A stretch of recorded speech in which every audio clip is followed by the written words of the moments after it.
오늘 보실 말씀은 누가복음 13장입니다. 누가복음 13장 1절로 갈까요? 6월절 전에 갑니다. 시작. 6월절 전에 예수께서 이른 줄 아시고 세상에 있는 자기 사람들을 사랑하시되 끝까지 사랑하시니라. 자, 자기 사람들을 사랑하시되 끝까지 사랑하시니라. 사랑이 끝까지 가야 완성이 되는 거죠. 그래서 끝까지라고 하는 표현은 질적으로 정말 최고로 사랑하셨다라는 뜻도 되고, 또 시간적으로는 그분의 인생 끝까지 사랑하셨다, 그런 뜻도 됩니다. 하지만 사실 이 두 가지가 모두 우리 예수님의 사랑을 이제 잘 표현하는 내용들이죠. 자, 먼저 할 수 있는 최고의 사랑을 예수님께서 제자들에게 베푸셨다는 겁니다. 근데 흥미로운 것은 예수님께서 그렇게 최고의 사랑을 베푸셨는데도 그걸 모르는 사람도 있었다는 거예요. 가룟 유다를 생각해 보세요. 예수님께서 정말 자기한테 그렇게 최고의 사랑을 베풀고 계셨다는 걸 인지했다면 과연 그런 일을 벌였을까요? 그러니까 이게 사람의 인지 능력에 문제가 있을 수가 있는 거예요. 예수님은 우리를 정말 깊이 사랑하시지만 사람이 그걸 모르는 거예요. 나를 사랑하신다고? 근데 왜 이래? 이런 식의 반응이 나오기도 하는 거죠. 그러니까 자기 형편, 자기 처지를 보니까 이건 나를 사랑하신다고 볼 수가 없다, 이런 식의 판단을 내리는 거죠. 하지만 우리가 알아야 됩니다. 사람의 인생은 그렇게 비난길만 있지가 않아요. 늘 높은 산, 험한 계곡 지날 때가 있고 눈물 골짜기를 지날 때가 있는 것이 사람의 인생이거든요. 그러니까 우리가 살아가는 그 삶의 자리에 우리 예수님께서 항상 같이 계시다는 것을 잊지 말아야 되는 거예요. 그러니까 우리 예수님께서 저 위에서 이렇게 내려다보면서 구경만 하신다고 그러면은 정말 야속한 일이 될 수도 있겠지만, 우리 예수님께서 모든 제자들의 그 여정에서 함께 식사하시고 같이 주무시고 같이 움직이셨거든요. 근데 그와 마찬가지로 오늘날 제자된 우리들의 삶 가운데도 찾아오셔서 우리와 함께 식사하시고 우리와 함께 잠을 주무시고 우리와 함께 행동하고 계신다는 사실을 우리는 잊지 말아야 되는 거예요. 여러분, 우리가 예수님에 대한 사랑을 의심하면 그때부터 시험이 듭니다. 마귀가 찾아와서 계속 말을 하는데 너 서운하지 않아? 계속 그 얘기를 하는 거예요. 너 서운하지 않냐? 계속 나를 설득하려고 그러는 거예요. 자, 그러다가 보면은 맞지, 내가 서운하지, 이런 식의 결론에 도달하게 되면 사람이 어떤 식으로 행동을 하게 되느냐? 예수님 떠나는 거예요. 예수님 그냥 떠나버리고 싶은 거예요. 나는 그냥 내가 가고 싶은 대로 가야 되겠다, 그런 결론에까지 이르게 되는 겁니다. 그게 바로 마귀가 이제 선택하는 전략이고 가장 바라는 결과물이기도 하죠. 그러니까 마음속에 뭔가 서운함이 스친다 싶을 때 정신 바짝 차려야 되는 거예요. 우리 예수님께서 지금도 나와 함께 하시고 지금도 나와 함께 동행하고 계시다는 사실을 떠올려야 되는 거예요. 오늘 여기 나오는 말씀처럼 나를 끝까지 사랑하시는 분이 바로 우리 예수님이시거든요. 그러니까 이 생각을 딱 굳히고 마귀한테는 호통 쳐야 되는 거예요. 사탄아 물러가라, 이 말을 진짜 해줘야 되는 거예요. 나는 나와 함께 계시는 예수님을 믿는다. 나는 믿음으로 산다, 믿음으로. 호통을 칠 수 있어야 되는 거죠. 자, 또 한 가지 보고 싶은 부분은요, 예수님께서 생애 끝까지 제자들을 사랑하셨다는 겁니다. 생애 끝까지. 자, 우리 예수님은 한 번도 제자들에 대해서 돌변하는 태도를 보이신 적이 없어요. 한 번도 믿는 제자들의 발등을 찍는 태도를 보이신 적이 없어요. 사랑하시고 사랑하시고 또 사랑하시고. 베드로를 생각해 볼까요? 예수님 3번이나 부인했죠. 심지어 마지막에는 저주하면서 부인했다고 그랬어요. 저주하면서 나는 예수를 모른다, 그렇게 말했단 말이에요. 그런데 그런 베드로를 향해서도 예수님께서 네가 어떻게 나한테 이러냐 라는 말씀을 하신 적이 없어요. 부활하고 나셔서도 베드로를 만나신 다음에 비난을 하신 적이 없어요. 네가 정말 나를 사랑한다면 내 양을 먹이라. 오히려 그 양을 맡기신 거예요. 그러니까 우리 예수님의 사랑은 참 끝까지 가는 사랑인 거예요. 내가 실수해도, 내가 실패해도, 심지어 내가 베드로처럼 궁지에 몰려가지고 너무나 뼈아픈 그런 말을 내뱉는다고 해도 우리 예수님께서는 그런 모습조차도 품고 사랑해 주시는 분이시거든요. 생의 마지막 그 순간까지도 우리 예수님은 사랑의 마음을 품고 계셨던 분이십니다. 우리 예수님께서 우리에 대해서도 여전히 그와 같은 사랑을 품고 계시는 줄로 믿습니다. 자, 우리 2절로 갑니다. 마귀가 시작. 마귀가 벌써 예수를 팔 생각을 넣었더라. 자, 여러분 마귀 조심해야 됩니다. 여기 보면 유다의 마음에 예수를 팔 생각을 넣었다라고 표현이 되어 있죠. 여러분 떠오르는 생각이 다 성령께서 주시는 거 아닙니다. 마귀가 주는 생각이 있어요. 마귀가 주는 생각. 참 보면은 요걸 분별하지 못하는 경우가 많아요. 자, 먼저 못된 생각, 악한 생각, 아주 시원하게 내 감정을 따라서 살고 싶다는 그런 생각, 요런 거 아주 마귀가 주었을 가능성이 높은 생각입니다.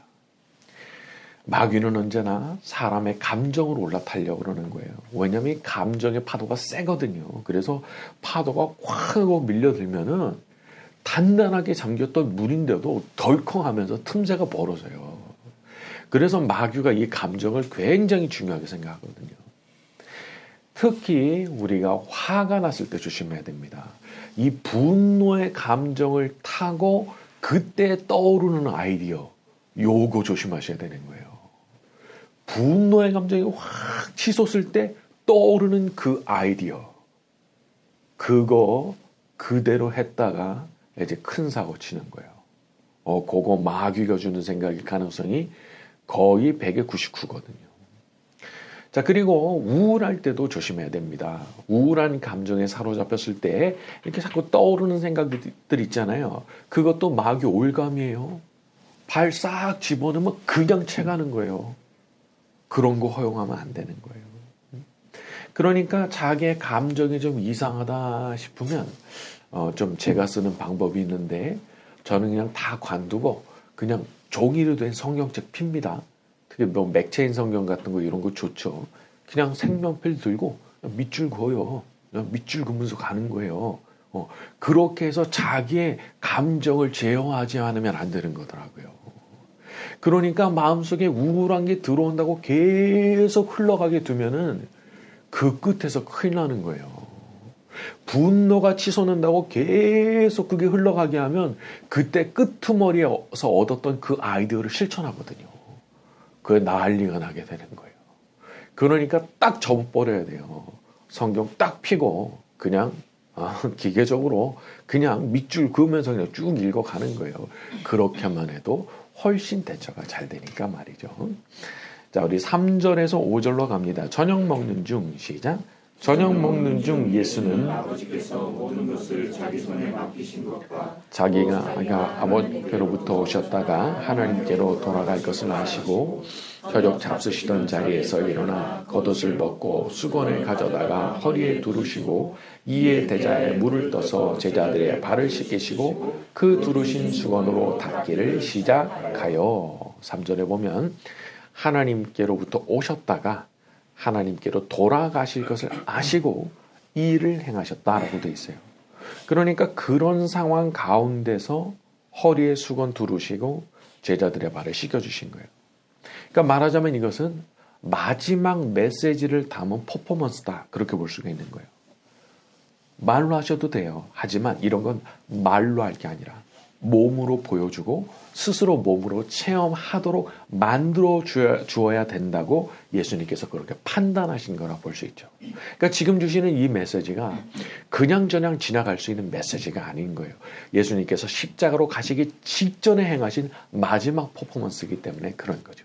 자, 우리 6절과 7절로 갑니다. 시몬 베드로에게 시작. 시몬 베드로에게 이르시니 베드로가 이르되 주여 주께서 내 발을 씻으시나이까. 예수께서 대답하여 이르시되 내가 하는 것을 내가 지금은 알지 못하나 이후에는 알리라. 자, 6절에 주여 주께서 내 발을 씻으시나이까.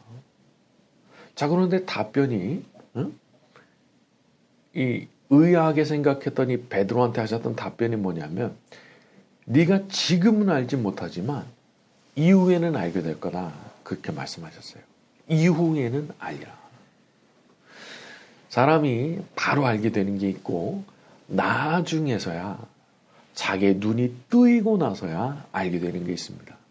그래서 우리가 함부로 판단하지 말아야 돼요. 지금 내가 볼 때는 이상해 보여도 앞으로 그걸 내가 어떻게 바라보게 될지 그 모르는 거거든요. 우리가 경험적으로 알고 있죠. 10대, 20대 때 철없던 시절엔 몰랐어요. 어른들이 왜 저렇게 행동을 하는지 몰랐어요. 멋도 없고 뭐 그렇게 뭐 합리적인 것 같지도 않고. 자, 그런데 세월이 쭉 지나 보니까 그게 이해가 되는 거예요. 아, 그래서들 이렇게 하셨었구나 라는 것이 세월이 지나가니까 자기가 이게 눈이 뜨이니까 그걸 알게 되는 거예요. 그래서 우리가 예수님께서 우리의 삶에서 어떤 일을 행하실 때 그게 이해가 안 돼도 받아들이는 법을 배워야 돼요. 받아들이는 거. 여러분, 받아들이면 쉬워집니다.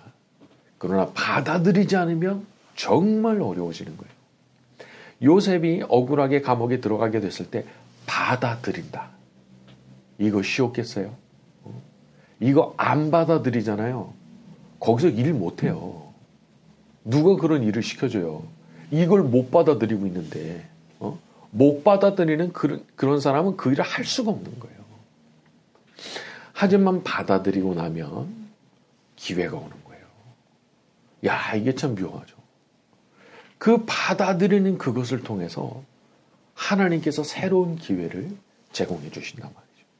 그리고 우리가 나중에 그 결과물을 보고 놀라는 거예요. 야, 이렇게 깊은 뜻이 있으셔가지고 그래서 그런 일을 나한테 행하셨구나. 우리는요, 사실 참 복받은 사람들입니다. 왜냐하면 가장 좋으신 하나님께 우리 인생을 맡겼거든요. 성부 하나님께서 우리를 받아주시고 성자 예수님께서 우리를 살펴주시고 성령 하나님께서 직접 우리 안에 들어오셔서 우리를 이끌어주고 계시니까.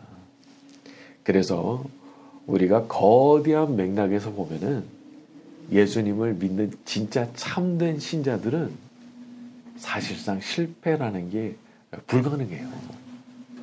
실패한 인생이라는 게 될 수가 없어요. 하나님께 드려졌기 때문에. 하나님의 것이 되어버렸기 때문에. 하나님의 자녀가 되어버렸잖아요.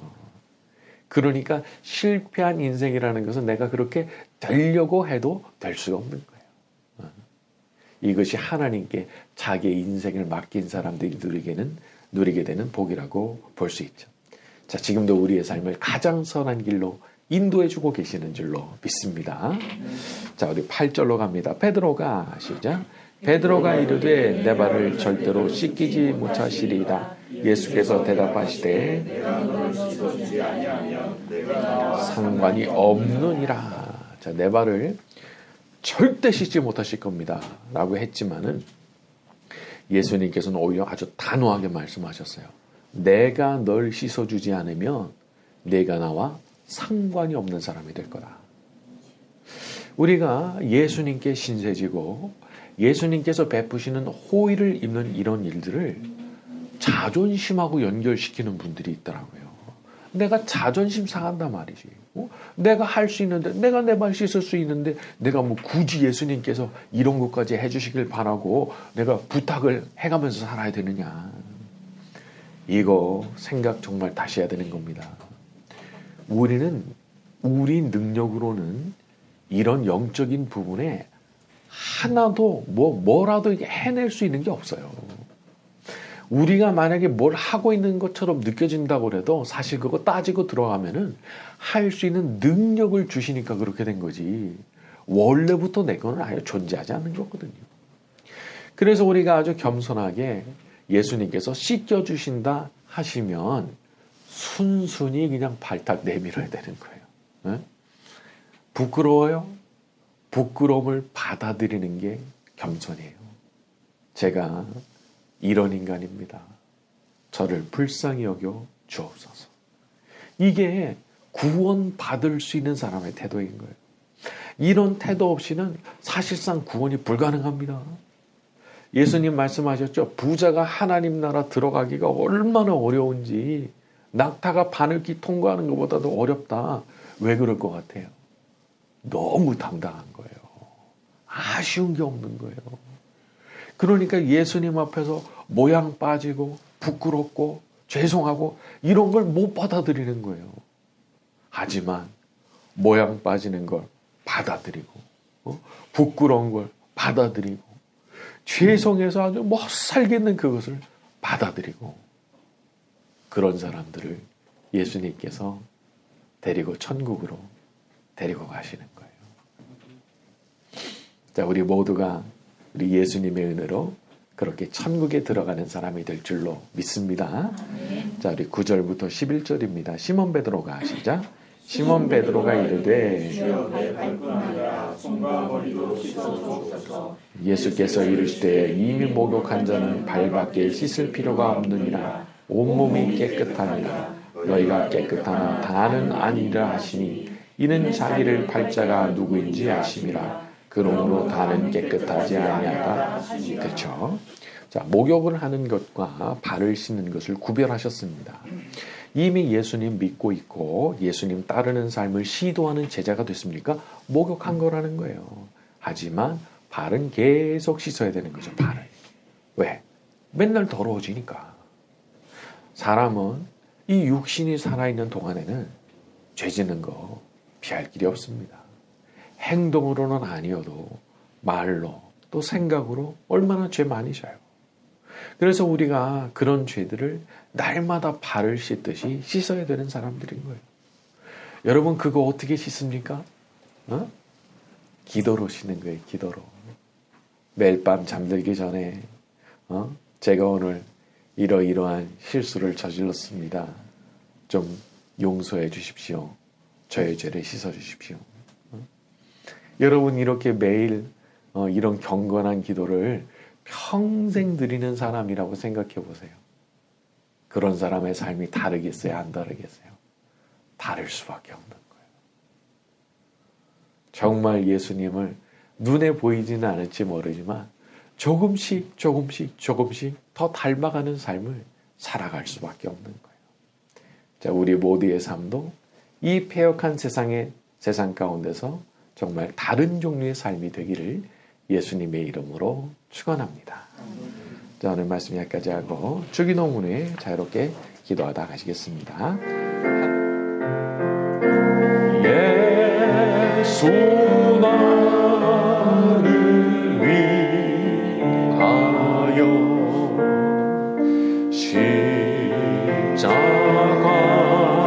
십자가를 지되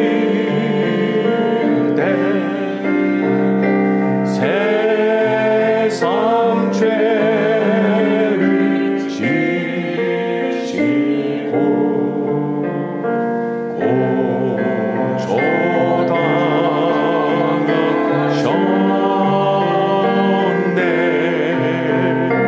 예수님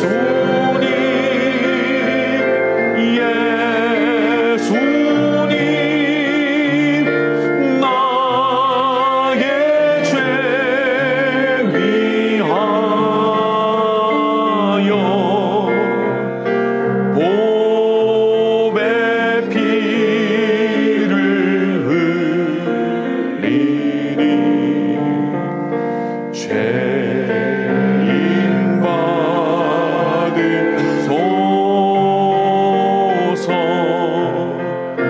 십자가를 지심에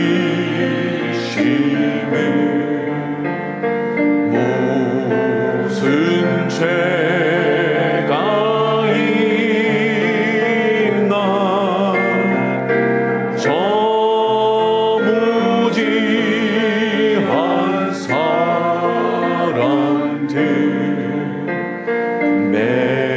메시아 죽였네.